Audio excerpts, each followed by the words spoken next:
किसान मजदूर एकता कभी माफ नहीं करेगा और इस अधिकारी को तो जीवन में माफ नहीं करेगा। उस खट्टर से पूछ संविधान की किस धारा में लिखा है कि सर फोड़ने का आदेश पहले से देगा। 302 और 307 का मुकदमा उस खट्टर पर भी होगा। आज नहीं तो कल पद से उतरेगा, हालत खराब कर देगा ये किसान उसकी। अगर किसान को रोकने की हिम्मत की थी, नबी पाक अलैहिस्सलाम ने सब्र किया और अल्लाह से दुआ की। अल्लाह के नबी अलैहिस्सलाम ने सबको सब्र की तलकीन दी और सबको कहा कि सब्र करो, वक्त आएगा, ये वक्त इन जालिमों का है, तो कोई एक ऐसा वक्त आएगा जो वक्त हमारा होगा, तब हम जाकर अमन और शांति को बहाल करेंगे। 2 साल गुजरने के बाद उस डिटेंशन सेंटर के अंदर नबी के पास खाने का कोई सामान नहीं था। सहाबाए कराम भूख से उल्टे सीधे लेट कर रहते थे, कोई उस कोने में लेटे हुए हैं तो कोई पत्थर के ऊपर, पेट के ऊपर पत्थर रखकर नीचे लेटे हुए हैं। और माए सर पटक पटक कर रो रही थी, वो अपना सर पटक पटक कर अपने सर को फोड़कर मरना चाहती थी। क्यों? माओ के छातियों के अंदर दूध खत्म हो चुका था, क्योंकि जब खाने का कोई सामान नहीं होगा, मां जब खाएगी नहीं तो दूध कहां से बनेगा? जब दूध नहीं होगा तो बच्चे के हलक में दूध कहां से आएगा? अब बच्चे भूख से चीखते थे, कोई ऐसा सामान नहीं था कि बच्चों के हलक के अंदर उतार दे। मां के छातियों के अंदर दूध नहीं था, उनकी छातियां सूख गए थे भूख की वजह से, प्यास की वजह से। लेकिन उस डिटेंशन सेंटर के अंदर नबी डटे रहे। नबी जानते थे जाअल हक़ व ज़हक़ल बातिल, मैं हक हूं, बातिल एक दिन खत्म होगा। सहाबा से तलकीन करते थे, सहाबा देखते थे कि क्या खाएं क्या पिए इस तशद्दुद में और इस डिटेंशन सेंटर में, तो देखते थे कि छोटे छोटे दरख्त के पत्ते हैं, हरे हरे, उन पत्तों को खाते थे। सुबह पत्ते खाते थे, शाम तक बड़ी मुश्किल से उनका भूख किसी तरह मिट पाता था। और पत्ते खा खा कर सारे सहाबा सूख गए थे, एकदम उनका पूरा सर से पैर तक एकदम छुआरे की तरह बन चुके थे। और माए भी वही पत्ता खाने पर, चबाने पर मजबूर हुए। जब पत्ते खत्म हो गए दरख्त के, तो अब क्या खाएंगे? उसके बाद फिर दरख्त के जो छाले होते, छिलके होते हैं, वो छील छील कर खाने पर मजबूर हुए।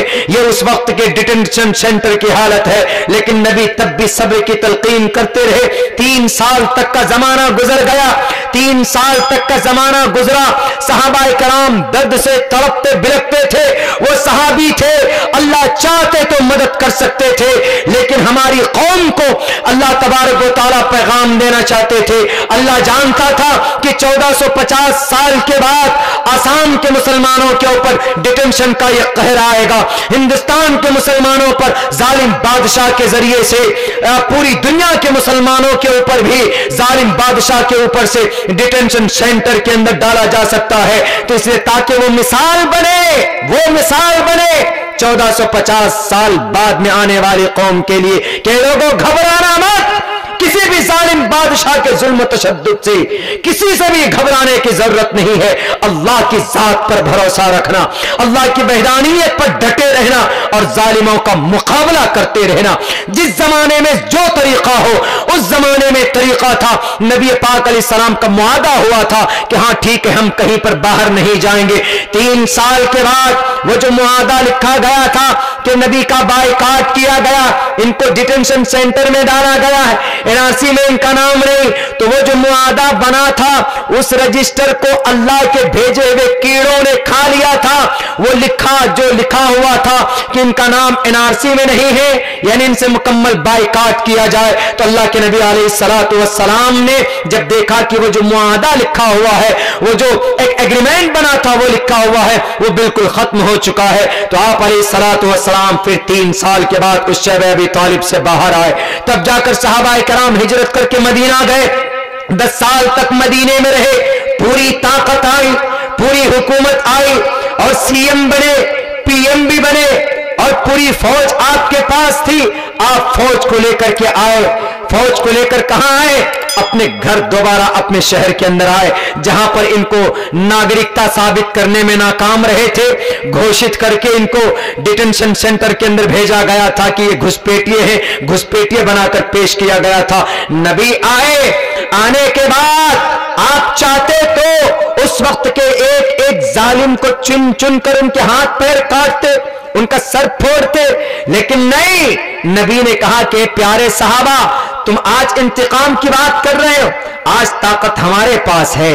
मजा तो जब है कि जब अपने कमजोर दुश्मन को जिबा किया जा सकता हो, जिबा न करने के बजाय उसको सीने से लगाकर माफ कर दो, मजा तब आता है।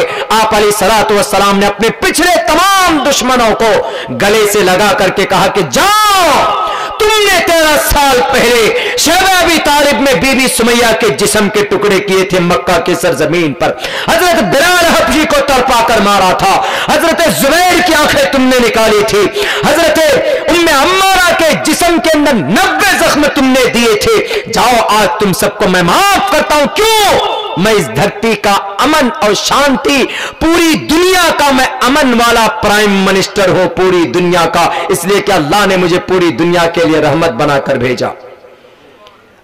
अल्लाह की जात पर भरोसा किया, डटे रहे, अल्लाह से दुआ करते रहे, तो अल्लाह की मदद आई कि नहीं आई? और फिर वो मदद आई है मेरे भाइयों, बड़ा बड़ा रूम और ईरान का बादशाह मोहम्मद का नाम सुनकर लरसते थे, हालांकि आपने किसी पर एक तलवार भी नहीं उठाई थी। आपके चेहरे को देखकर, आपकी खुश मिजाजी को देखकर आपके दोस्त बन जाते थे, करीब आ जाते थे, भेदभाव कुछ नहीं। यह तरीका नबी पाक अलैहिस्सलातु वस्सलाम का था। हमें नबी की जिंदगी से यह पैगाम मिलता है कि आज जो जालिम लोग उग्र फैला रहे हैं, और आखिर के अंदर चूंकि वक्त भी बहुत 1:45 बज चुका है, सोना भी है, यह आपके बंगाल में सिर्फ ऐसा होता है कि तकरीबन 2, 3, 4 बजे तक प्रोग्राम चला जाता, वरना प्रोग्राम उमूमन 12 से 1 के बीच, 1 तक खत्म हो जाना चाहिए, जो बेहतर, इसलिए कि हम डेली प्रोग्राम करते हैं। सबसे भारी प्रोग्राम होता है 12 बजे के बाद प्रोग्राम करना। आप में से बहुत से लोगों को नींद आ रही होगी, बहुत से लोगों मजबूरन यहां बैठे हैं, इसलिए या तो हमारे सम्मान में बैठे हैं, या फिर आप इसलिए बैठे हैं कि भाई घर बहुत दूर है, तकरीर करे जाए मौलाना तो फजर की अजान हो, तब हम फजर की नमाज पढ़कर यहां से निकलें, लेकिन फजर की अजान तक तो बयान करना मेरी बस की बात है नहीं भाई, इसलिए कभी बहुत टाइम है और डेली 2-2 घंटा हमसे बुलवाया जाता, डेली रात को जागते हैं, दिन में सफर करते हैं। बस इतनी बात आप लोग याद रखें कि इस वक्त जो दिल्ली के हालात है, वहां के हालात की अमन और शांति के लिए अल्लाह से दुआ करें, और हम मुतालबा करते हैं गवर्नमेंट से भी, पुलिस प्रशासन के लोगों से भी, कि उनके ऊपर फौरन FIR हो, उनके ऊपर फौरन कार्रवाई हो, चाहे जो भी मुजरिम है उनको कैफरे किरदार तक पहुंचाया जाए। और ये CAA, NPR, NRC, हम कई जगह जलसों के अंदर खुलकर इसके ऊपर बात की, क्लियर तौर पर हमने बात की कि NPR किसको बोलते हैं, NRC किसको बोलते हैं, और CAA से नुकसान क्या होगा इस देश के लोगों का, हम ये खुलकर बोल चुके हैं, और अब भी कहते हैं कि ये असंवैधानिक है, गैर कानूनी है, हम प्रोटेस्ट करेंगे। इंडिया टीवी वालों, आपके पेट में दर्द हो तो होता रहे, तुम पेट के दर्द से मर जाओ भले ही सही, लेकिन हम हिंदुस्तान के संविधान को बचाने के लिए CAA का विरोध करेंगे। क्यों? यह हमारे आईन के अंदर नहीं, यह हमारे संविधान के अंदर नहीं, हमारे संविधान के प्रियाम्बुल के खिलाफ, we the people of India जो प्रियाम्बुल है उसके खिलाफ हम लड़ते रहेंगे, हिंदुस्तान के संविधान को बचाने के लिए, हिंदुस्तान के आईन की बका के लिए। आप लोगों से भी जब जब जरूरत पड़ती हो, जब जब जरूरत पड़े, अपनी संविधान की हिफाजत के लिए, इस देश के तिरंगा की हिफाजत के लिए, ऐसा नहीं कि हम लोग मुसलमान नहीं जाएंगे, नहीं, आप लोगों को भी जब भी देश को जहां जरूरत पड़े जाना है, मदरसे वाले को भी जाना है, खानका वाले को भी जाना है, समाज की बहु बेटियों को भी जाना है, जहां जहां जरूरत पड़ जाए इस देश को आपकी, तो हम जाएंगे इंशाअल्लाह तबारक व तआला। लेकिन उससे पहले मेरे भाइयों, अल्लाह की जात पर भरोसा, अल्लाह से डरिए, किसी और से मत डरिए, अपने गुनाहों की माफी का ऐलान कीजिए। मेरी माओ बहनों, घर के अंदर अपनी बच्चियों की सही तरबियत कीजिए। हमारी बहन बेटियां बिगड़ रही हैं व्हाट्सएप फेसबुक के जरिए से। गैर महरमों से बात करना नाजायज और हराम। गैर महरमों से बात करते हैं, फिर रिश्ता आगे बढ़ता है, नाजायज संबंध में कन्वर्ट होता है, उसके बाद फिर माँ बाप के राजी के बगैर कोर्ट मैरिज कर लेते हैं। कोर्ट मैरिज करते हैं, आप पता है निकाह पूरा नहीं होता। शरीय एतबार से निकाह आपका नहीं हुआ। शरीय एतबार से तो निकाह वही है जो शरीयत के अंदर। कोर्ट मैरिज, इतनी बात जरूर है, कोर्ट मैरिज करते हैं तो एक एग्रीमेंट होता है, मियां बीबी राजी, लड़का लड़की अगर बालिग हो जाते हैं, कोर्ट में जाकर के शादी कर लेते हैं तो कोर्ट के जरिए तो आपकी शादी मानी जाएगी, शरीयत के नजर में आपकी शादी मुकम्मल तौर पर नहीं मानी जाए। इसीलिए माँ बाप आपके लिए बेटर सोचते हैं। अगर आपकी जिंदगी के अंदर अपने मनमानी अगर आप कीजिएगा, समाज से हटकर जाइएगा, शरीयत अल्लाह के निजाम से हटकर जाइएगा, तो आपकी आने वाली जो नस्ल होगी वह फर्मा बरदार नहीं हो सकती।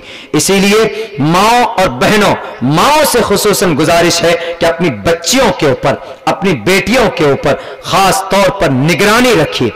बेटियां बाहर घूमने के लिए जाती है तो मना मत कीजिए, साथ में आप जाइए, किसी गार्जियन को भेजिए और अपने समाज की बहू बेटियों को पर्दे के अंदर रखने की कोशिश कीजिए। घर के अंदर रहिए, अगर बेटियां हैं तो घर के अंदर ज़ेबो ज़ीनत करे, कोई दिक्कत नहीं है। अगर बहू है,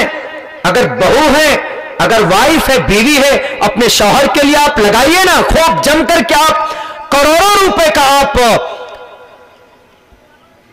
वो क्या बोलते हैं ब्यूटी ऑर्नामेंट, करोड़ों रुपए का आप अपने सिंगार के ऊपर खर्चा कीजिए, मना नहीं है। शरीयत एतबार से जो चीजें जायज, लेकिन अपने शौहर के लिए होना चाहिए, गैर महरम के लिए नहीं होना चाहिए। खुशबू लगाकर आप रास्ते पर मत जाइए। आप जिस खुशबू को यूज करते हैं गैर महरम तक पहुंचती है तो वो खुशबू सूंघने की वजह से अल्लाह और उसके रसूल आपके ऊपर लानत भेजते हैं। इसीलिए खुशबू का इस्तेमाल हो तो शौहर के लिए घर के अंदर हो, बाहर गैर महरम के लिए ना हो। आप बाहर जाएं तो बुर्के के अंदर जाए। बुर्का ये आपकी प्रोटेक्शन के लिए, आपकी हिफाजत के लिए। बुर्के की अहमियत को हिंदू धर्म में भी बताया गया। अधे पश्चिस्ति मोह परी संतरम पादको हर माते को शल्प को। ए माओ बहनों, दाएं बाएं मत